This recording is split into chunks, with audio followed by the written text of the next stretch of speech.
अस्सलाम वालेकुम। आप सब कैसे हैं? हम अच्छे हैं, अल्लाह से दुआ कर रहे हैं आप सब अपने अपने फैमिली परिवार अपने बच्चों के साथ अपने अपने घरों में खुश रहे।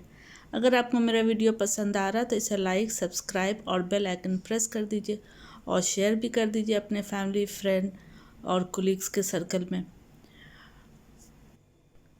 वीडियो को एंड तक ज़रूर देखें क्योंकि रेसिपी डिटेल में एक्सप्लेन किया गया है, और कमेंट करके आप बताएं कि आपको ये रेसिपी कैसी लगी। कमेंट करते रहिए तो मुझे भी अच्छा लगेगा आपके कमेंट पढ़ के। हम बनाएंगे तुरई मूंग दाल। इसके लिए तुरई हमने लिया है, हाफ केजी तुरई है। इसको अच्छे से धो के इसे चॉप कर लिए हैं। ये देखिए इस तरह से पतला चॉप किए हैं। आप चाहे तो मोटा भी कर सकते हैं, जिस तरह से आपको पसंद हो। ये मूंग दाल है, ये हाफ कप मूंग दाल है। ये एक टमाटर और इसमें 2 हरी मिर्च। आप अपने टेस्ट के हिसाब से हरी मिर्च आप ले लीजिए, हमने 2 लिया है। और ये एक मीडियम साइज ओनियन चॉप कर लिए हैं। ठीक है,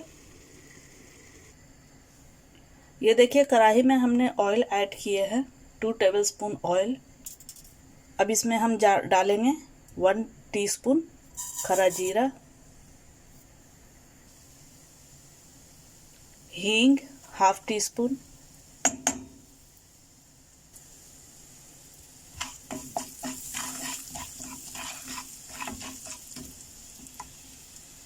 अब इसमें हम डालेंगे ओनियन चॉप किया हुआ।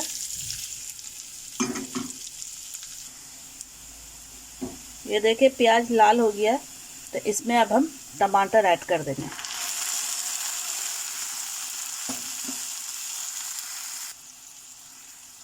वन टीस्पून धनिया का पाउडर है। ये रेड चिली पाउडर ज़रा सा डालना है क्योंकि ग्रीन चिली ऑलरेडी हमने इसमें ऐड किया है ग्राइंड करके, तो चिली पाउडर ज़रा सा डालना। हल्दी पाउडर,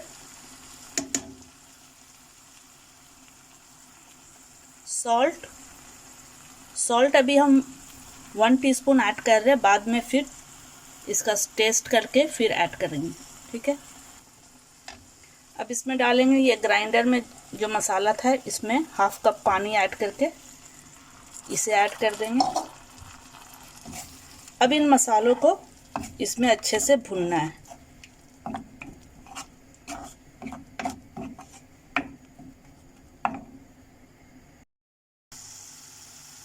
ये देखिए ये मसाला भून चुका है। ठीक है, अगर मसाला भूनते वक्त अगर ये जलना शुरू करे तो आप थोड़ा थोड़ा पानी ऐड करके भी इसे भून सकती हैं। ठीक है, तो हमने थोड़ा सा पानी ऐड किया था कि नीचे मसाला बैठे नहीं तो उसे खाने का टेस्ट ख़राब हो जाता है। तो ये दोबारा जो पानी ऐड किया वो भी ड्राई हो गया। अब इसका ऑयल देखिए नज़र आ रहा है। तो इसमें अब हम ऐड करेंगे ये दाल, मूंग दाल।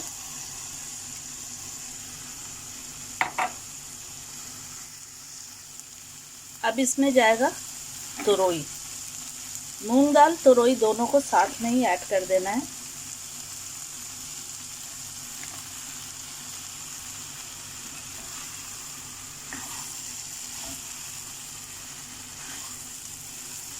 अब इसे अच्छे से मिक्स करके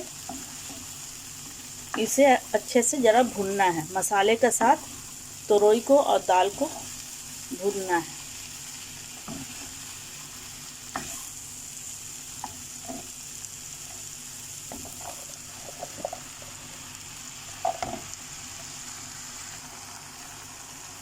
ये देखिए इसका इस तरह से भुनाई करना है अभी पहले।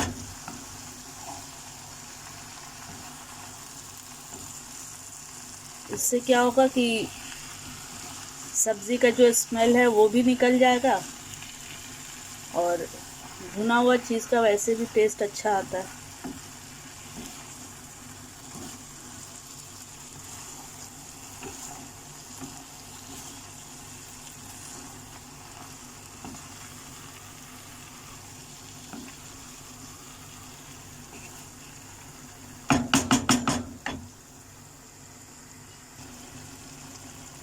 अब इसमें हम पानी ऐड करेंगे।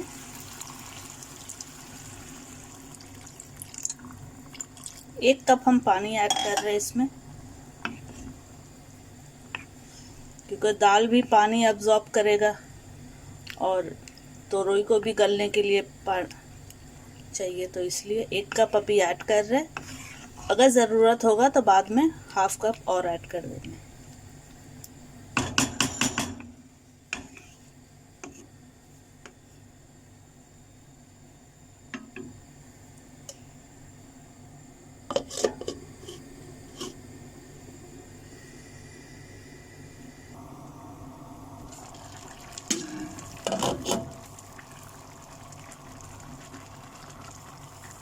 ये देखिए दाल को अभी और थोड़ा सा गलना बाकी है, हाफ गल चुका है, हाफ बाकी है।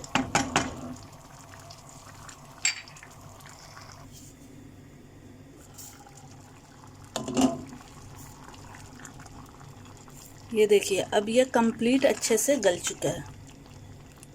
ठीक है, अब ये ग्रेवी का कंसिस्टेंसी ये आपके ऊपर है कि आपको इस तरह से दाल की तरह खाना है या ड्राई लेना है, तो आप उस तरह से, अगर ड्राई चाहिए तो थोड़ा हाई फ्लेम करके इसका पानी ज़रा ड्राई कर दीजिए। तो हम इसी तरह से हम रख रहे हैं इसको दाल की तरह ही। अब हम इसको फ्लेम ऑफ करके इसको हम डिश आउट करते हैं।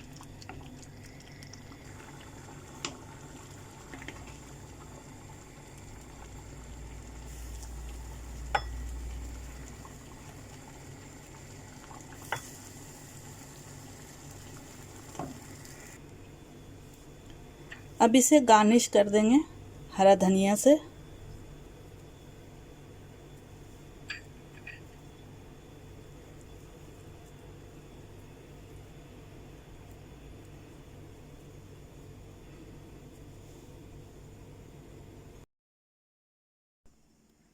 ये तोरई दाल रोटी, वाइट राइस और चपाती, फुल्की, ये सब के साथ इसका कॉम्बिनेशन बहुत ही बेस्ट है।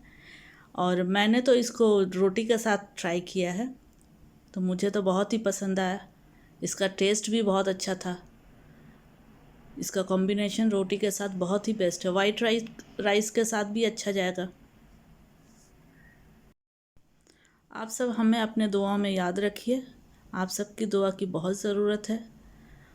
और जिन्होंने मेरे चैनल को सब्सक्राइब नहीं किया है वो उस चैनल को सब्सक्राइब करें, लाइक करें और शेयर भी करें अपने फ्रेंड फैमिली सर्कल में। ये फुल हेल्दी रेसिपी है और जिनको वेट लूज़ करना है उनके लिए भी ये अच्छा है। तो ये रेसिपी ज़रूर ट्राई कीजिए, मेरे कहने पे ज़रूर ट्राई कीजिए।